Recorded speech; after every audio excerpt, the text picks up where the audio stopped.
Honorable dignitaries, dear Dr. Soyang, dear Mrs. and Dr. Yang Dao, ladies and gentlemen, it is a privilege and an honor for me to be invited to participate in the Dr. Yang Dao Lifetime Achievements Celebration. It is true that over the last 50 years, whether in Laos, in France, the United States, or by remote communications, Mrs. and Dr. Yang Dao and I have always maintained a brotherly relationship and a shared spirit of understanding and cooperation. Now, to focus my speech on the main topic of the celebration, I shall first testify that Dr. Yang Dao, on May 11, 1975, did intervene with the Prime Minister, Princess Suvarnabhuma, and the Vice Prime Minister, Wong Wikit, who represented the Pathet Lao power in the coalition government, and also intervened with General Vang Pao so that the Pathet Lao military attack against the Long Teng base would not take place, therefore preventing the obvious killing and destruction. I can assert that at that time, only Dr. Yang Dao would perform this crucial mission because Dr. Yang Dao, one, had the legitimacy as a member of the National Political Consultative Council to intervene with the Prime Minister. Two, had the credibility as he is the political advisor to go to talk to General Vang Pao. How did Dr. Yang Dao accept that he must intervene? The day before that May 11, 1975, I informed Dr. Yang Dao, who just returned from his official visit to the communist capital, to the capitals of the communist countries of Asia and Europe, that General Vang Pao's Long Teng stronghold was surrounded by the Pathet Lao North Vietnamese forces. Imminent armed clashes would occur and would obviously turn into a massacre. Both of us, after considering the situation, concluded that the eventual military attack against Long Teng was real because, one, the implementation of the Vientiane Agreement signed in February 1973 for restoring peace and promoting national reconciliation had turned into the domination and control of power by the only Pathet Lao in the coalition government. Two, consequently, the military regions forces of the Royal Lao Army were dissolved. Their commanders are called together in Vientiane. Three, General Vang Pao, as a second military region commander, had not responded to the call. This could be taken as an excuse by the Pathet Lao for the military actions against him and the Long Cheng base. On the other hand, armed clash could be initiated by General Wang Pao too, for having met him a few weeks before. Dr. Yang Dao and I knew that General Wang Pao, at least for the military honor, would fight. 5. A few weeks before, Cambodia fell militarily, followed by South Vietnam.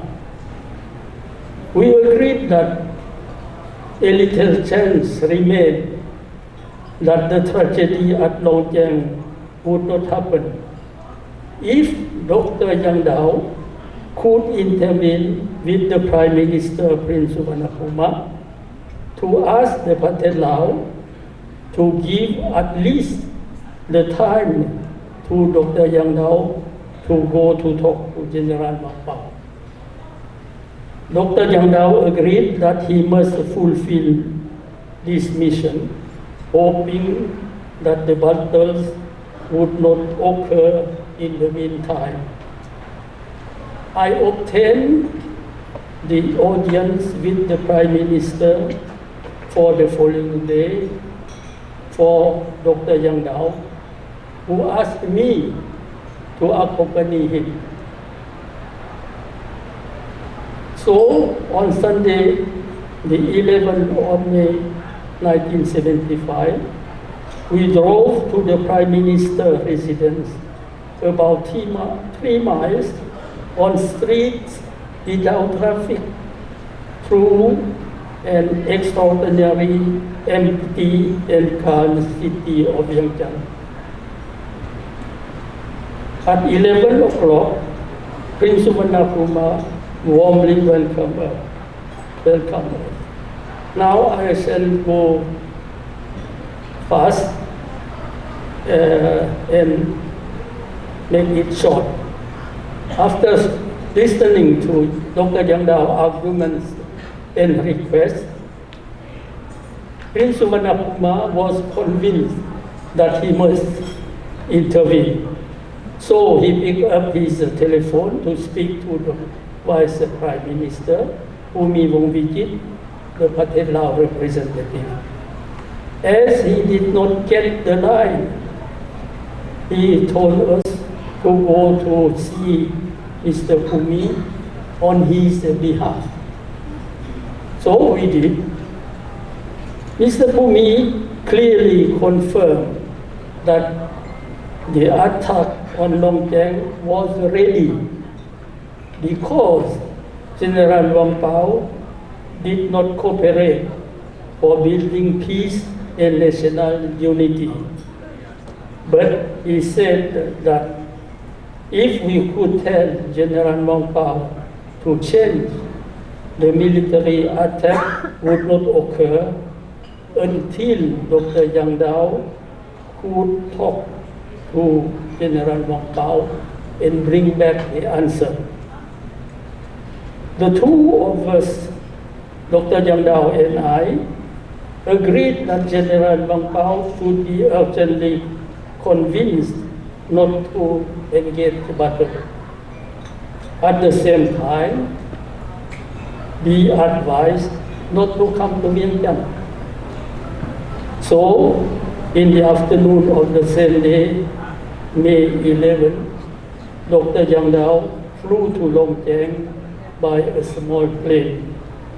We hoped it would be a short trip, but 2 days later, when Mrs. Yang Dao no more came to see me in tears, I thought with fear about the many eventualities that could have occurred to Dr. Yang Dao. Fortunately, he came back to Vientiane the 4th day by ground transportation with the apparent outcome. The battle did not happen at Long Keng. There was no loss of life in the population. General Vang Pao forces were saved, and the majority of them found the time to organize their escape with their families.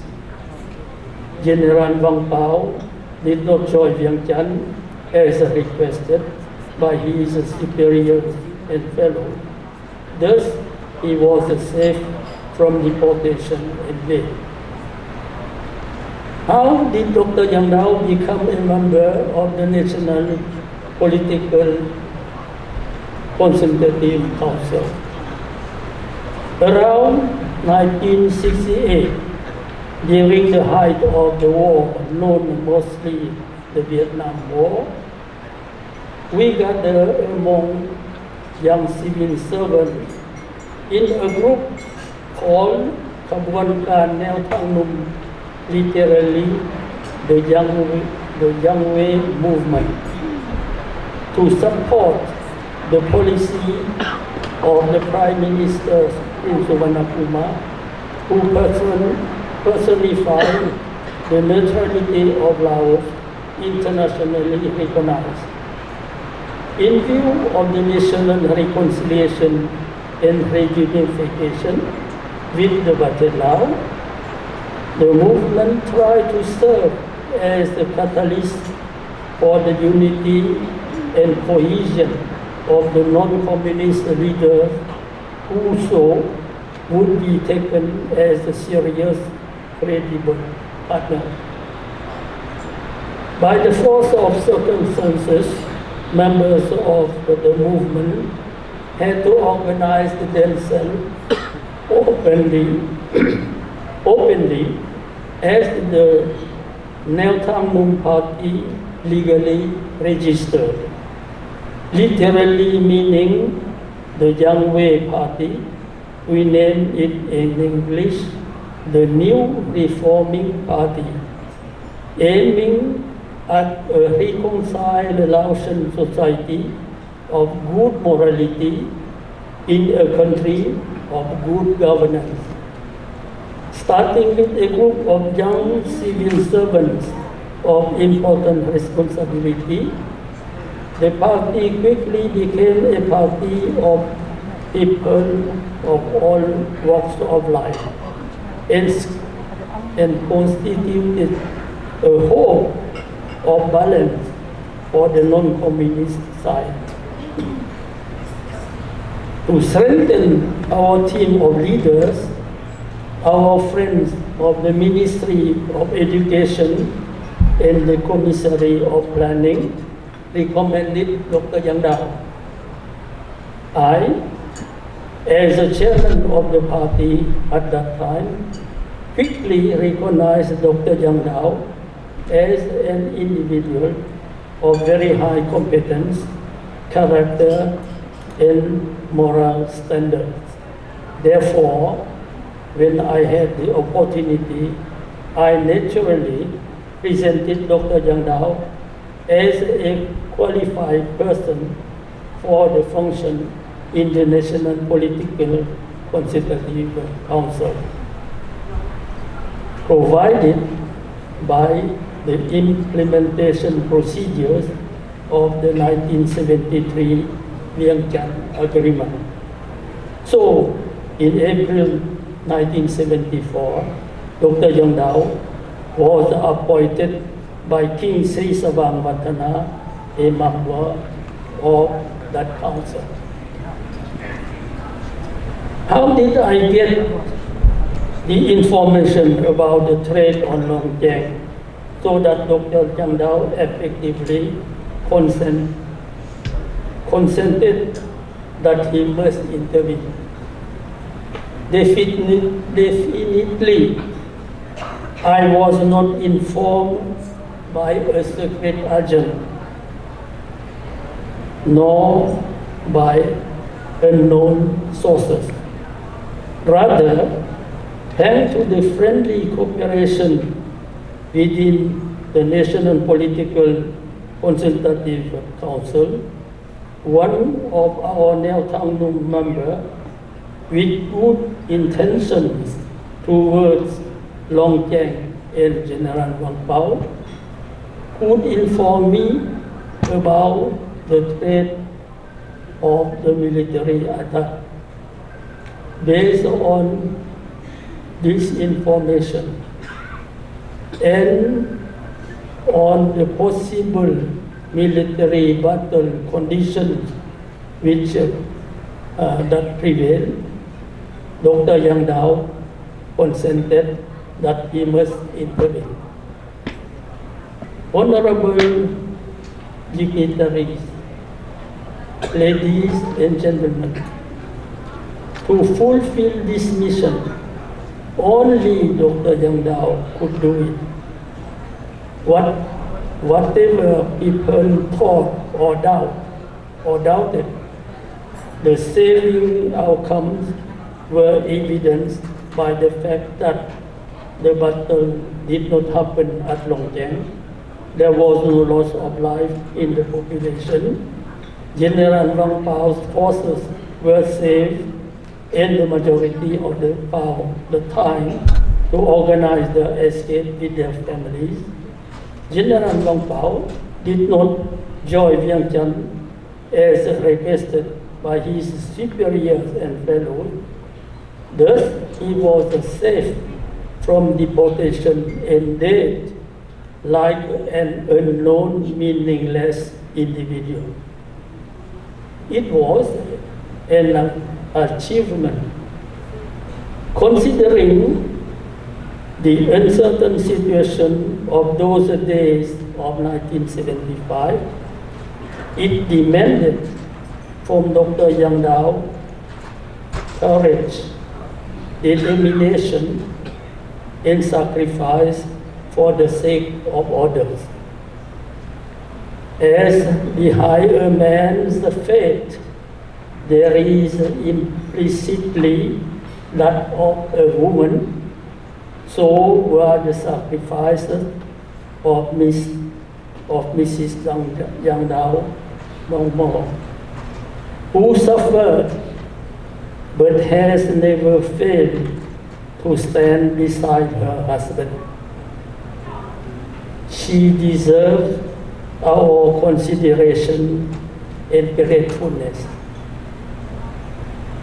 As an involved witness, I am glad to remind that crucial day of May 11, 1975. At this moment, we are celebrating Dr. Yang Dao and Mrs. Yang Dao lifetime achievement for the Hmong and other ethnic groups. We are celebrating a loving woman and a man of courage, determination, and sacrifice for the sake of others. As we celebrate Mrs. and Dr. Yang Dao, their example should inspire all of us as a human being for our permanent responsibilities towards one another and towards the planet whose health our life depends. Honorable dignitaries, ladies and gentlemen, we become human in as much as we love. I thank you for your kind attention.